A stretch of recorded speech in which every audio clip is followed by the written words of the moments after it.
नमस्कार, मी पूजा तुम्हा सर्वांचं स्वाद स्टाईलमध्ये स्वागत करते. तर आज ना कढी पकोडा बनवायचा होता. तर इथं सगळी तयारी करून घेतलेली होती. आता एका छोट्या मिक्सरच्या भांड्यामध्ये 3 ते 4 पळी इतकं दही मिक्सरमधून काढून घेतलं. आता पातेल्यामध्ये तेल तापलं की जिरे मोहरीची फोडणी तयार करून घेतली. त्यात बारीक चिरलेला लसूण, बारीक चिरलेली कोथिंबीर, हिरवी मिरची, कढीपत्ता घालून घेतला. थोडेसे मेथीचे दाणे पण मी यात घालून घेतले.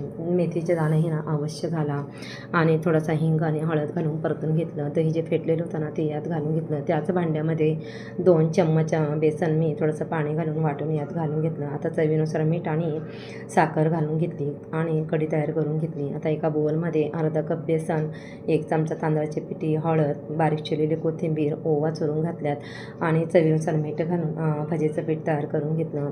आता कढईमध्ये तेल तापले की भजे काढून घेतलेत. सगळे भजे मी यात काढून घेतले. तयार आहे आपले हे कढी पकोडा. कढी सर्व करूया, त्यात हे भजे घालून घ्यायचे. तुम्हाला हा व्हिडिओ आवडला तर लाईक करा, शेअर करा, सबस्क्राईब करायला विसरू नका. धन्यवाद.